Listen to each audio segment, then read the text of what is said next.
value in formal learning if it cannot be applied to real life. So I'm taking an assessment course this semester where we learn about learner objectives and instructional objectives and how to test and assess students. During one of the lectures, the professor kept referring to low-achieving students and high-achieving students as if they were this constant group of people, almost like a clique, as if they woke up one morning and chose to be low-achieving students the same way they chose their outfit. One of the students in the lecture spoke up and called out her prof for the use of her language. She said, we learn about differentiated instruction and universal design for learning. We've taken classes on making information accessible to everyone. Why are we now trying to classify students based on their ability? Why are we expecting certain students to fail for the sake of validity and test reliability? What good is learning about differentiated instruction if we're not expected to apply it in our classrooms? I was reminded of this tense conversation while thinking about the first question for this module. What is the value of formal versus informal schooling? Or in other words, what's the value of information if it cannot be actively applied to one's life? This is so apparent in Laurent Cantet's film, The Class, and I wanted to specifically focus on the final scene of the movie. It is implied that the teacher, Francois, has posed the question to his class, what did you learn this year? Students parrot curricular objectives, recite mathematical theories and historical events with a dull sense of obligation to appease the authority figure in the room. Yeah, they've learned things, but it's all useless. What are these kids supposed to do with this information? What use is it other than passing them on to the next grade and through the school system? I think the scene is so powerful because it's a subliminal indication of all the informational learning opportunities that have been missed. An African student tells the class she learned about the slave trade. Well, what are the lessons here? Racism, slavery, colonialism. How does it affect you? How is it still relevant today? Identify systemic biases. How can we change this? Or the teenage boy who talks about reproduction. Yes, it's important to know where babies come from, but you know what's more important? Having a safe sex life and preventing pregnancy when you're 15. The real-world application, the informal knowledge, is what is truly useful to these students, and it's frustrating to watch them struggle with this knowledge when it has the potential to literally change their lives. Okay, so in the context of this film, we know that there's value in formal learning, but it is useless without the informal glue that connects us to real life. How would a teacher go about promoting this kind of pedagogy? Well, the answer to that, my friends, lies in culturally responsive pedagogy. CRP, to quote the lovely and intelligent Sonia Nieto, is not a predetermined curriculum, a specific set of strategies, a watering down of the curriculum, or only accessible for students from particular backgrounds. Nay. It is a mindset that respects and honors students' individuality, as well as their cultures, experiences, and histories.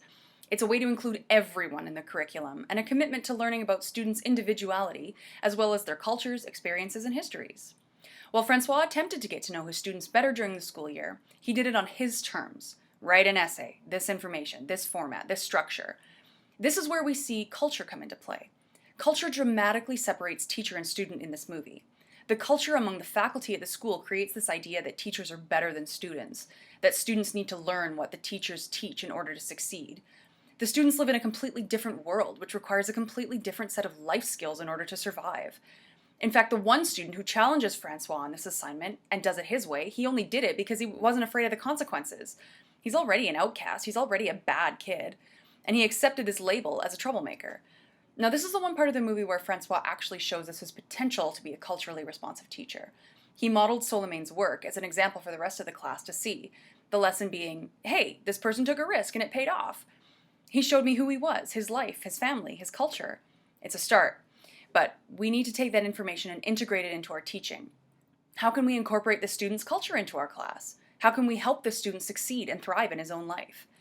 I think the bottom line here is, as teachers, we need to listen to our students, use culturally responsive pedagogy, get to know our students, and find out what they need to know in order to succeed, and then use that knowledge to inform how we teach.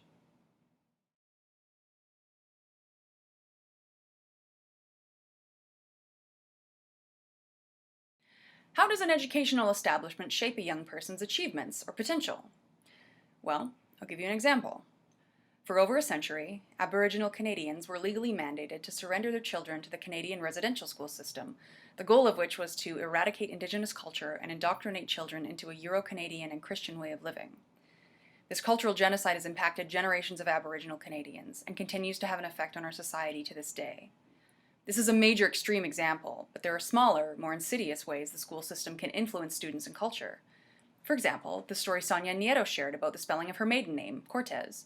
The correct spelling being C-O-R-T-E-S, But so many of her relatives' teachers spelled it with a Z, it was assimilated into her family name.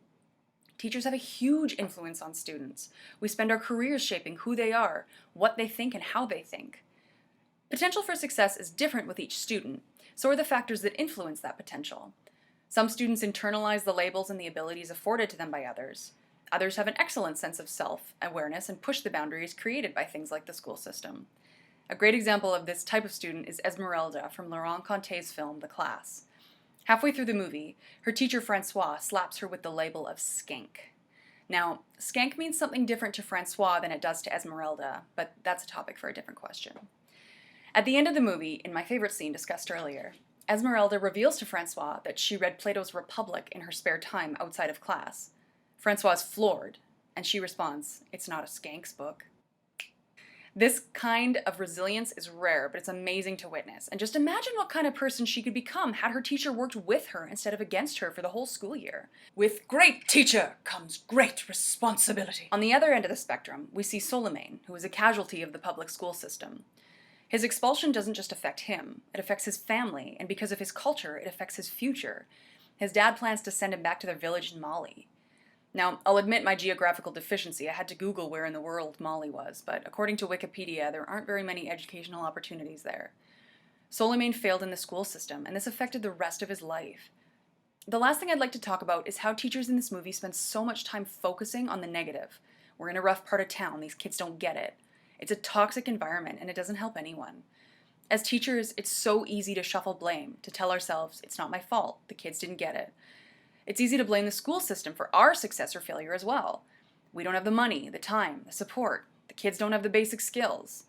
Kids spend the majority of their time in school with teachers. We are the educational establishment that shapes a young person's achievements and potential.